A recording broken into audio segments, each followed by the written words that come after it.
ಚಿಕ್ಕಬಳ್ಳಾಪುರದ ಶಿಡ್ಲಘಟ್ಟ ವಿಧಾನಸಭಾ ಕ್ಷೇತ್ರದಲ್ಲಿ ಎಸ್ಐಆರ್ ನಡೀತಾ ಇದೆ. ಈ ಎಸ್ಐಆರ್ ಪ್ರಕ್ರಿಯೆ ಬಗ್ಗೆ ಅರಿವು ಮೂಡಿಸೋದಕ್ಕೆ ಕಾಂಗ್ರೆಸ್ನ ಮುಖಂಡ ಪುಟ್ಟು ಆಂಜಿನಪ್ಪ ಇಂದು ಬೃಹತ್ ಕಾರ್ಯಕರ್ತರ ಸಭೆಯನ್ನ ಆಯೋಜನೆ ಮಾಡಿದ್ರು.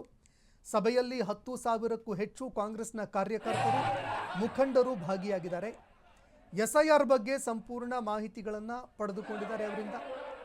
ಇದೇ ವೇಳೆ ಕಾಂಗ್ರೆಸ್ನ ಮುಖಂಡ ಪುಟ್ಟು ಆಂಜಿನಪ್ಪ ಮಾತನಾಡಿ, ಶಿಡ್ಲಘಟ್ಟ ಕ್ಷೇತ್ರದ ಜನರ ಕಷ್ಟ, ಕುಂದು ಕೊರತೆಗಳಿಗೆ ಸದಾ ಕಾಲ ನಾನು ಸ್ಪಂದಿಸಿದ್ದೀನಿ.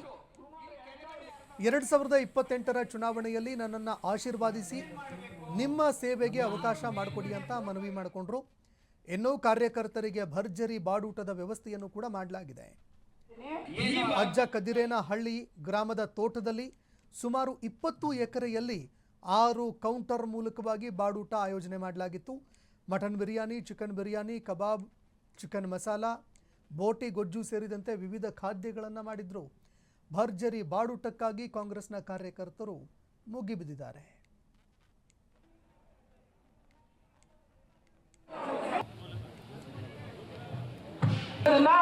ಮಾಡಿಕೊಂಡಾಗ ಸುಮಾರು 2000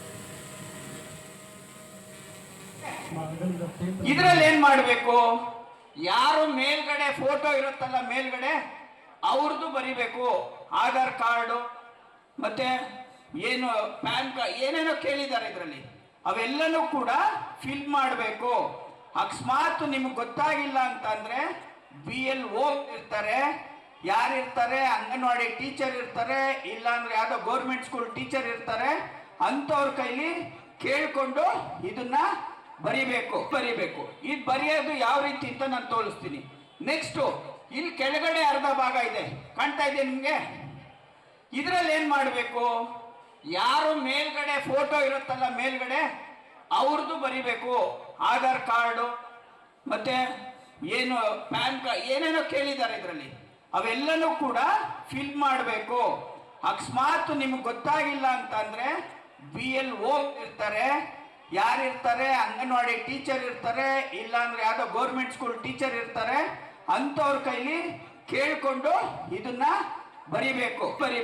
ಇದು ಬರೆಯೋದು ಯಾವ ಜಿಲ್ಲೆಯಲ್ಲಿ ಈಗ ನಮ್ದು 96.99% ಟ್ರ್ಯಾಕಿಂಗ್ ಆಗಿತ್ತು. ನಮ್ಮ ಉದ್ದೇಶ ಟ್ರ್ಯಾಕಿಂಗ್ ಆಗಿರೋಂಥದ್ದು ಎಲ್ಲಾನು ಸಹ ಸಿಂಧು ಆಗ್ಬೇಕು, ಅದೆಲ್ಲ ಪರಿಷ್ಕರಣೆಯಲ್ಲಿ ಬರಬೇಕು. ಅವಾಗ ನಮ್ಗೆ ಅದು ಸಕ್ಸಸ್ ಆಯ್ತು ಅಂತೇಳಿ ಒಂದು ಇದಾಗ್ತಾ ಇದೆ. ಟ್ರ್ಯಾಕಿಂಗ್ ಆಗದೆ ಇರೋಂಥದ್ದು ಒಂದು ಬೂತ್ಗೆ 50, 20, 30 ಟೌನ್ ಅಲ್ಲೆಲ್ಲ ಸ್ವಲ್ಪ ಕಾಣ್ತಾ ಇದೆ. ಅದು ಎರಡೆರಡು ಕಡೆ ಓಟಿರೋಂಥದ್ದು ಇಲ್ಲ ಡೆತ್ ಆಗಿರೋದು ಅದನ್ನೆಲ್ಲ ಪರಿಶೀಲನೆ ಮಾಡಿ ಅಧಿಕಾರಿಗಳು ಅದನ್ನ ಸರಿಪಡಿಸುವಂತ ಕೆಲಸ ಮಾಡ್ತಾ ಇದ್ದಾರೆ. ಸರಿ ಇದ್ರೆ ಸರಿ ಆಗ್ತದೆ, ಇಲ್ದಿದ್ರೆ ಅದು ಹೋಗುವಂತ ಚಾನ್ಸಸ್ ಇರುತ್ತೆ. ಎರಡ್ ಕಡೆ ಇರೋಂಥವ್ರು ಒಂದ್ ಕಡೆನೇ ತಾವು ಮಾಡ್ಕೊಳ್ಳೋಂಥದ್ದು ಆಗ್ತದೆ. ಕಾನೂನೆಲ್ಲ ಗೌರವಿಸ್ಬೇಕು. ಚುನಾವಣೆ ಸಿದ್ಧತೆ ಅಂದ್ರೆ ಬಹಳಷ್ಟು ಸಿದ್ಧತೆ ಮಾಡ್ಕೊಳ್ಳೇಬೇಕು. ನಾವು ಎಷ್ಟೇ ಏನೋ ವಯಸ್ಸಾಗ್ತಾ ಇದ್ರು ಇಲ್ಲ ಸಮಸ್ಯೆ ಇದ್ರು ನೋವಿದ್ರು, ಚುನಾವಣೆ ಜನಗಳ ಸಮಸ್ಯೆಗಳಂದಾಗ ನಾವು ನವ ಯುವಕರಂತೆನೆ ಅವ್ರ ಕೆಲಸ ಮಾಡ್ಬೇಕಾಗ್ತದೆ. ಅದೇ ಅದೊಂದು ಜವಾಬ್ದಾರಿ. ಹಂಗಾಗಿ ನಮಗೆ ಚುನಾವಣೆ ಬರಕ್ ಮೊದ್ಲು ಹಿಂಗೆ ಕೆಲಸ ಮಾಡ್ತೀವಿ, ಬರ್ತಾ ಇದೆ ಅಂದ್ರೆ ಇನ್ನೊಂದಷ್ಟು ಸಕ್ರಿಯವಾಗಿ ಕೆಲಸ ಮಾಡ